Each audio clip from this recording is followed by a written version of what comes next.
ekonomi akibat wabak COVID-19 yang melanda dunia. Dan di peringkat domestik, penularan wabak memaksa berlakunya pelaksanaan Perintah Kawalan Pergerakan Bersiri, kemudian ada PKPB dan juga ada PKPP, dan ini adalah untuk meminimumkan impak kepada rakyat dan juga negara, dan kesannya hampir semua sektor ekonomi terjejas, pertumbuhan ekonomi terjejas, rakyat hilang pendapatan dan kehidupan mereka menjadi sukar. Ramai juga yang terjejas dari segi kewangan sepanjang pelaksanaan PKP dan juga PKPB, dan keadaan ini telah menyebabkan cabaran dalam menguruskan kewangan peribadi, termasuklah masalah menguruskan hutang. Hakim. Ya, dan bagi anda yang ingin mengetahui bagaimanakah caranya untuk menguruskan kewangan anda, terutamanya di era pandemik ini, kita nak bersama dengan Ketua Jabatan Pendidikan Kewangan, Agensi Kaunseling dan Pengurusan Kewangan, Pengurusan Kredit ataupun ringkasnya AKPK, Puan Nirmala Subramaniam. Selamat pagi, Puan. Selamat pagi. Puan, kalau kita tengok sekarang ni, COVID-19 ni impaknya memang besar dan menyukarkan, menekan ekonomi ataupun sumber kewangan. Jadi bagaimana sebenarnya kita nak menghadapi tekanan kewangan ini? Okay, memang boleh dikatakanlah ini situasi yang kita tak pernah berdepan dan telah melanda, dan mungkin boleh dikatakan agak sukar pada mulanya untuk kita menyesuaikan diri, tetapi memang kita kena lihat ke arah depan lah. So itu kita kata kita kena positif dan fokus kepada isu tu dan fokus kepada solusi dan melihat ke depan. So positif, fokus dan kena forward, so kita kena menghala ke depan. Jadi bila kita kata positif, kita kena percaya ada solusi. Setiap masalah ni ada solusinya. So minda tu kena bersedia. Sebelum kita lihat pada teknik, sebelum kita lihat cara nak menguruskan kewangan, pertama kali, first thing, minda tu kena sedia. Minda tu kena bersedia, minda tu kena percaya yang kita ni boleh mencari solusinya, kita ni akan berjaya. So kita kena percaya yang kita layak untuk gembira. Dan kita kena ada semangat untuk berubah, kita kena ada semangat untuk menghadapi cabaran ni, sebab bukan setiap perancangan tu akan berjaya pada kali pertamanya. Kita kena berulang kali berusaha, dan oleh itu semangat tu sangat-sangat penting. So jadi positif dengan fikiran kita dan fokus. So lepas ni kita kena fokus pada solusi. Masalah akan sentiasa datang, perkara akan sentiasa berubah. Jadi kita kena sentiasa fokus pada solusi, rancang, kita kena mula merancang, kawal emosi kita, cuba untuk tidak melayan fikiran sedih lah. Memang kita sedih, kita berhak untuk sedih juga, sama seperti kita berhak untuk gembira, tapi kita kena fokus ke arah kawal emosi kita, dan untuk fokus untuk ke forward untuk ke depan selalu. Jadi ambil tindakan, realisasikan rancangan tu. Mungkin ada fikiran nak buka perniagaan, nak mulakan perniagaan dan sebagainya. Jangan sekadar fikiran sahaja, realisasikan dia. Puan Nirmala, saya pasti ramai rakyat di luar sana yang inginkan kebebasan keuangan ataupun financial freedom, ingin meningkatkan tahap keuangan diri mereka, tetapi dalam masa sama, walaupun mereka berfikiran positif, mereka ada keinginan untuk menguruskan keuangan yang lebih baik, mungkin mereka tidak tahu caranya bagaimana. Mungkin Puan Nirmala boleh kongsikan sedikit tips untuk mereka menguruskan keuangan yang dengan lebih baik, terutama sekali ketika era pandemik ini. Yes. So bila minda tu dah bersedia, barulah kita boleh ke teknik. Okey, sekarang ni saya memang nak berubah. So jadi saya apa yang boleh saya buat, So kita katakan ada 7 langkah ke arah pengurusan kewangan yang berkesan, ke arah kesejahteraan kewangan yang berkesan, So jadi apa yang kita kena buat 7 langkah ni? First thing, pertama sekali kenali sumber pendapatan. Buat masa ni kenali dulu apa sumber pendapatan yang ada. Sebab mungkin ada juga yang kehilangan sumber pendapatan dia. So So apa yang membantu mereka sekarang, di mana mereka mendapat pendapatan. So kita kena kenal dulu. So yang masih bekerja, pastikan berapa pendapatan yang dapat, adakah ada potongan dan sebagainya. So jadi kita kena lihat apa yang ada. So bila dah tahu apa yang ada, baru kita rancang apa utamakan perbelanjaan yang penting. So kita kena kaji balik apa perbelanjaan penting kita, apa perbelanjaan yang penting yang perlu kita lakukan. So kalau boleh kita elakkan perbelanjaan yang kalau katakan duit tu tak cukup, pendapatan tu tak cukup. So inilah waktunya yang kita kena lihat di mana kita boleh kurangkan untuk utamakan apa yang penting. Dan ketiga, Puan Nirmala. Okey, kita juga sebenarnya ada sebelum Puan Nirmala teruskan dengan beberapa tips lagi, kita juga ada bawakan suara-suara rakyat berkenaan kesukaran mereka untuk menguruskan kewangan ketika pandemik ini. Kalau kita boleh mainkan sedikit apa yang dikatakan oleh rakyat yang kita temui ini. Saya dan suami bekerja, tapi kita punya anak yang bersekolah dan anak kecil. Kita faham masa hari tu pun, masa buka sekolah, saya spend almost 1,000 untuk sediakan, untuk memastikan anak saya punya peralatan untuk punya PDPR. Saya tak nak dia ketinggalan. So saya terpaksa keluarkan wang simpanan untuk siapkan mereka. Memang saya antara yang menerima bantuan daripada pihak kerajaan. Ya, memang takut. Sebab dapat 10K, contohnya 10,000 daripada KWSP. Bila kita dapat keluarkan, kita dah ada planning untuk bayar tu, bayar ni, tapi tetap lari juga. Ada je sampingan yang suddenly jadi. So itu yang membuatkan saya takut sekiranya benda ni berlarutan, saya simpanan makin kurang. Lepas tu macam saya pula, saya bekerja mengikut saya bukan bekerja tetap, saya kerja part time So saya rasa macam even sekarang pun saya rasa bila dah kurang kerjanya, maka gajinya pun kurang. Mereka yang kerjanya memang memerlukan keluar hari-hari gerakan hari-hari, jadi memang terasa lah daripada segi kewangan tu kita agak nak buat kerja part time, nak perlu teramat bijak lah kalau kita nak survive. Tapi yang kita risaukan kalau perkara dan situasi seperti ini berpanjangan, ia akan memberikan kesan jangka pendek, jangka panjang, dan yang kita tak dapat jangkakan lah.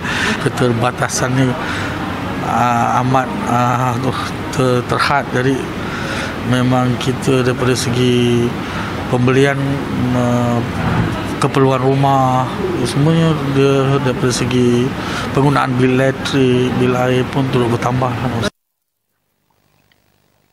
Baik, itu antara luahan rakyat yang memaklumkan sukar untuk menguruskan kewangan ketika pandemik ini. Malah ada juga yang mengatakan walaupun mungkin nanti apabila bantuan yang sudah diberikan, sudah dapat dan sebagainya, mereka akan masih lagi mengalami perbelanjaan itu tidak cukup. Jadi kita nak kembalikan soalan kepada Puan Nirmala.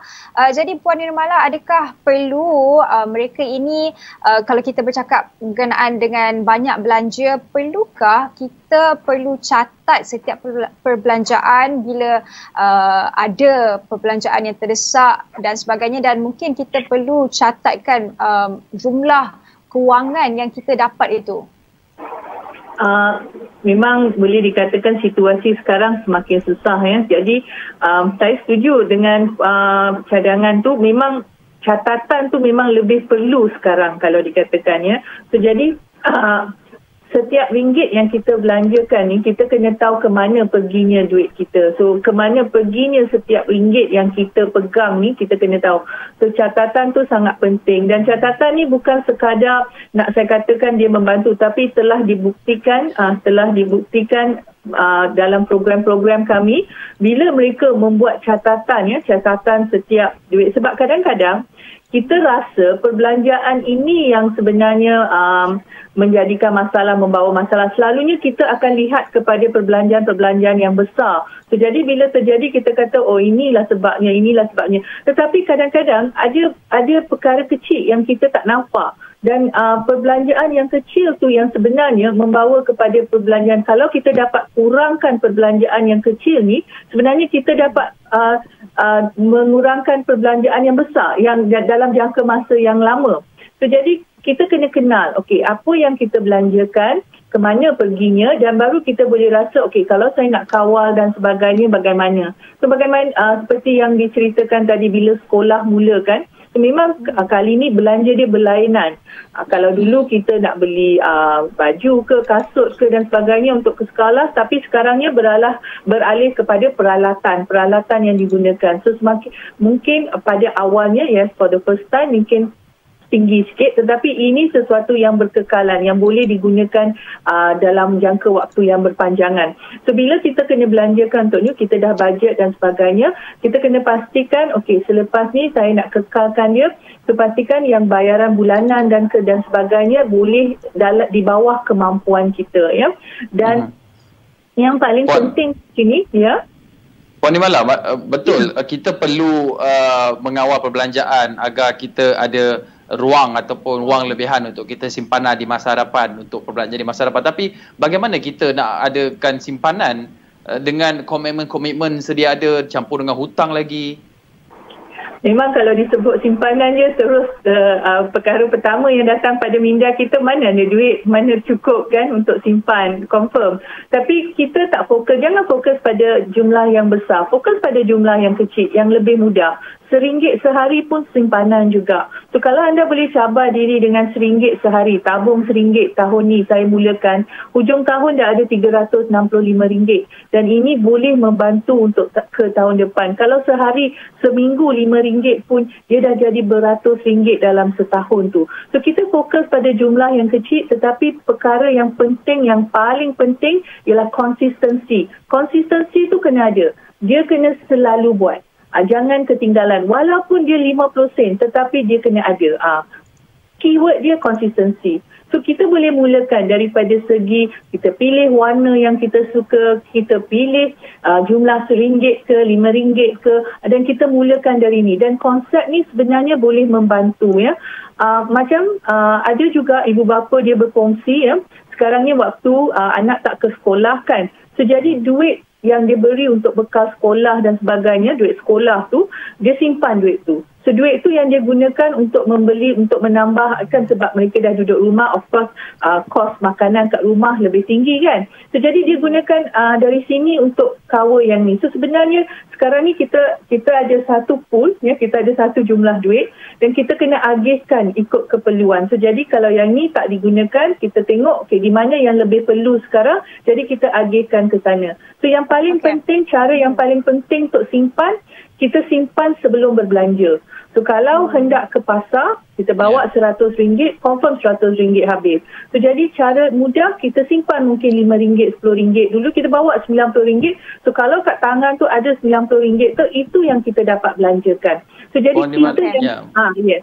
Puan Nimala, pastinya tips-tips ini boleh membantu menyimpan, menabung walau RM1 sehari pun ia akan dapat membantu. Tapi melihat kepada situasi realitinya sekarang ini dengan komitmen sedia ada, kita ada pinjaman mungkin kenderaan, sewa rumah, bil telefon, banyak lagi perbelanjaan-perbelanjaan ini, macam mana kita tak masuk lagi hutang dengan saudara mara ke, dengan jiran-jiran ke, main kutu ke, itu banyak lagi hutang dan komitmen yang ada. Tapi bagaimana kita nak mengenal pasti perkara ini dan juga membuat simpanan dalam masa yang sama. Ini kita akan bincangkan. Kita nak Puan Nimala jawab sebentar lagi selepas kita kembali daripada rehat ini.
bertemu kembali dalam Awani Pagi di mana pagi ini kami membincangkan cara-cara pengurusan kewangan dalam mengharungi cabaran norma baharu ketika era pandemik ini.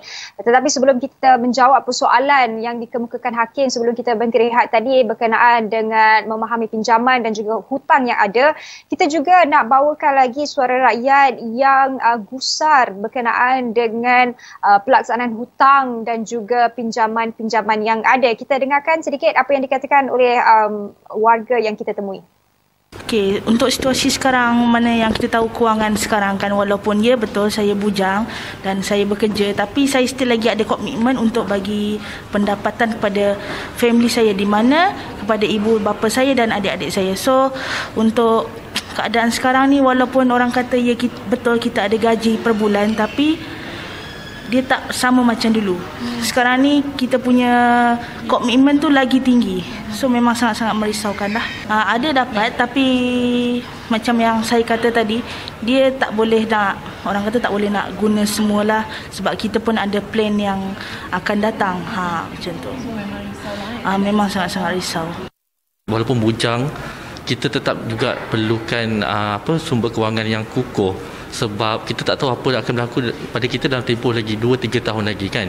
Jadi sangat penting walaupun bujang ke apa, untuk kita kawal perbelanjaan dan kita jadikan duit itu sebagai satu aset ataupun simpanan, supaya dalam tempoh yang sangat mencabar dan selepas baik ataupun hilangnya COVID ni, kita masih boleh menggunakan, kita masih ada lagi simpanan yang membantu kita untuk survive dalam hidup.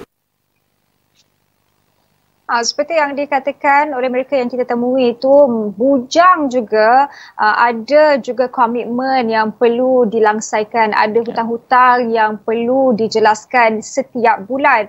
Dan untuk kita memahami bagaimana kita nak mengenali pinjaman dan juga hutang-hutang yang ada ini, kita nak bersama semula dengan Puan Nirmala Supermaniam, Ketua AKPK. Puan, kalau Puan boleh jelaskan atau perincikan bagaimana kita nak mengendali pinjaman-pinjaman dan hutang yang kita ada ni.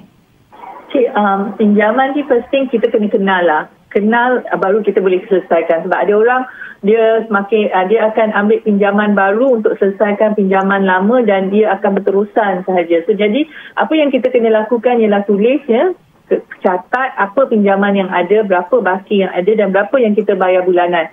Termasuk sekali macam tadi disebut ya, pinjaman keluarga, pinjaman kawan dan sebagainya, semuanya ditulis ya. Ditulis dan dilihat, okey, sekarang ni saya dapat lihat ini komitmen saya sebulan. So kita selalu katakan ambil langkah 4A. Akui dulu kalau memang dah masalah, dah lebih daripada kemampuan setiap bulan ni. So jadi saya kena ambil tindakan ya. Saya kena akui, lepas tu saya kena analisa. Kedua, saya kena analisa, saya kena tengok okey, sekarang ni berapa yang saya boleh mampu bayar. Saya lihat komitmen bulanan, saya lihat kepada penyata cash flow, aliran tunai saya. So saya lihat kedua-duanya dan saya lihat okey, ini perbelanjaan yang saya perlu buat dan ini hutang yang saya kena bayar. So dapat tak mampu, tak bawah kemampuan, tak boleh tak saya kurangkan belanja untuk bayar ni. So saya lihat ya. So bila dah lihat, kita ambil A ketiga iaitu ambil tindakan. So jadi sekarang ni saya nak ambil tindakan, okey, apa yang boleh saya kurangkan, apa yang saya boleh ubah, bolehkah saya pergi ke institusi kewangan untuk berbincang dengan mereka supaya dapat buat penstrukturan semula dan sebagainya. So kita bincang dan kita ambil tindakan supaya pinjaman ni dapat di bawah di struktur semula ke, dibayar ke, dikurangkan belanja ke untuk bayar. So kita akan ambil bincang dengan keluarga juga. Jangan buat, kalau yang dah berkahwin dan dah berkeluarga, tolong bincang dengan keluarga, sebab yang ni kena dibuat bersama-sama. Dia tidak boleh buat seorang-seorang je nak kurang belanja tapi yang lain tak, susah ya. So kena bersama-sama. Dan A keempat, AKPK ya, datang ke AKPK. Kami boleh membantu anda sekiranya isu keberhutangan tu anda tidak dapat nak manage lagi, atau anda fikir walaupun anda belum ada isu yang besar lagi tapi anda tengah runsing, anda tengah fikir okey, macam mana saya nak selesaikan ni apa, boleh datang untuk khidmat nasihat ya. Boleh melayari laman web kami www.akpk.org.my dan ada borang di sana ya, di bawah pertanyaan umum anda boleh masukkan maklumat anda dan pegawai kami akan menghubungi anda untuk memberikan khidmat nasihat supaya dapat membantu anda untuk menyelesaikan masalah isu keberhutangan ini. Dan AKPK juga ada program ni untuk khas untuk mereka yang ada masalah yang mengalami masalah hilang punca pendapatan, yang mencari pekerjaan, yang ingin menambah pendapatan dan sebagainya. Kita ada program demi esok Ayuh Bangkit dan program ni kami berkolaborasi dengan MDEC, Teko Nasional, Giat Mara, Pekeso, Miasa, JTK, Jabatan Tenaga Kerja, supaya kita bukan sahaja nak tengok, sebab kalau nak bayar hutang kita perlu ada pendapatan, betul? So kalau yang pendapatan ni tak cukup, so macam mana saya nak bayar hutang? So jadi kita cuba kaitkan anda, kita cuba link anda kepada jabatan-jabatan ni yang boleh membantu anda yang untuk menambah pendapatan supaya pinjaman dan hutang anda tu boleh terurus. So jadi kita ada satu sinergi seperti itu.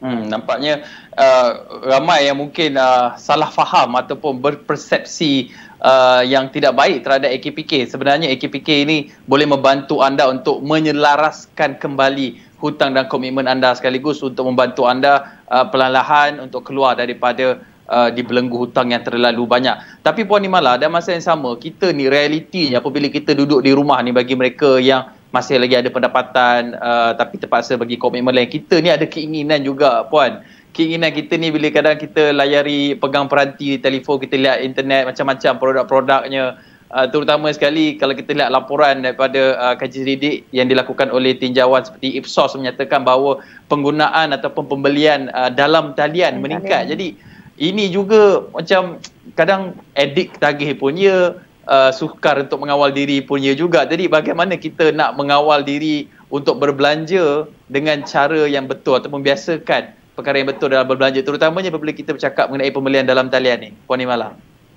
Ya, ini boleh dikatakan masalah norma baru. Online shopping ni dah memang jadi norma dan semuanya lah, walaupun dari segi makanan dan sebagainya. Sebenarnya dia memudahkan, dia memudahkan kita dan sebenarnya membantu supaya kita tak perlulah keluar sangat dan boleh stay, kita boleh patuhi SOP dan sebagainya. Jadi, tetapi of course kalau kita patuhi SOP di luar tapi SOP dompet kita tak patuhi, susah juga dan pembayaran dia juga agak mudah, sangat mudah sebenarnya, sebab bila kita dah mendaftar kan, klik aja terus dah bayar dah, so dia dah begitu mudah. So kalau anda kena kenal diri, bukan semua orang dalam kategori yang ketagihan. Dia ada orang dia beli, dia kawal, dia ada bajet dia dan sebagainya, bagus. Tapi kita kena kenal, kalau kita ni diri yang lemah semangat lah katakan, tengok je nak beli, So jadi apa yang kita boleh elakkan ialah jangan langgan, ambil masa, take a break. So that means daripada telefon tu, bukan nak katakan jangan tengok telefon, susah. There's no such thing of jangan tengok telefon sekarang sebab kerja pun dalam telefon.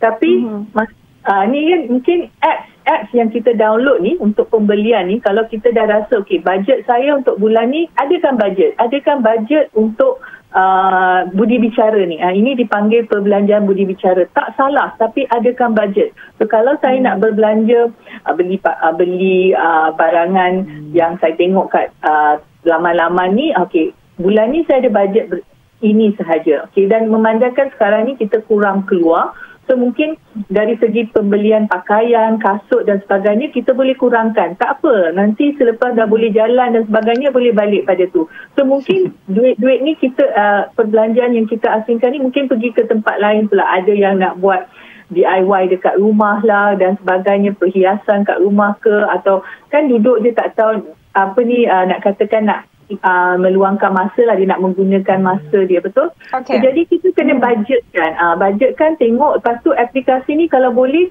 kalau bertagih sangat, kita buang dulu, ambil take a break. Kita kata take a break period. Take a break. Puan Nirmala, kita sebenarnya tak banyak masa ni, tapi secara ringkaslah Puan Nirmala, bagaimana kita nak membuang stigma orang ramai yang takut nak berunding dengan bank, bukan hanya pergi bank tu untuk membuat pinjaman dan sebagainya, tapi untuk berunding, memastikan proses kewangan itu lebih lancar. Secara ringkas Puan Nirmala. Okey, sebenarnya perkhidmatan yang bank bagi dan AKPK, apa yang AKPK tawarkan ialah untuk membantu anda, So kalau ada masalah keberhutangan, jangan duduk diam, jangan takut, sebab masalah ni akan berlanjutan dan akan menjadi semakin besar dan sukar untuk dikawal nanti. So datang lebih awal, istilah kami ialah untuk membantu. Kami ingin membantu anda untuk keluar daripada isu ni. Dan selagi anda belum ingin terima bantuan, kami tidak boleh bantu. So fikirkan ya untuk demi esok yang lebih baik. So fikirkan yang kami akan membantu anda untuk memperbaiki situasi itu sekarang untuk kesejahteraan kewangan yang lebih baik.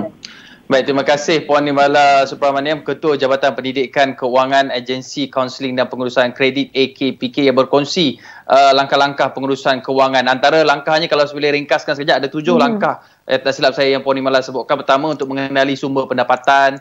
Kemudian utamakan perbelanjaan yang penting dan catat setiap apa yang anda belanja itu dan kawal agar anda boleh kawal perbelanjaan dan ada ruang dan peluang untuk simpan. Dan yang paling penting, anda kena kenali jenis-jenis apa komitmen-komitmen ataupun pinjaman dan hutang yang ada dan jangan takut dengan AKPK dan pihak institusi kewangan, dan anda juga perlu mengawal diri dalam berbelanja. Itu antara tips-tips ringkasnya. Tapi kalau nak tahu lebih lagi, jangan takut, seperti disebutkan, jangan takut pergi ke AKPK untuk mendapatkan nasihat keuangan dan juga mungkin bantuan penyelarasan hutang anda. Baik, sekian saja awal ni pagi. Terima kasih kepada tetamu jemputan kita. Saya Hakim Rahman bersama dengan Nur Sazwani Saiful Syam. Terima kasih kerana menonton. Assalamualaikum dan salam hormat. Baik.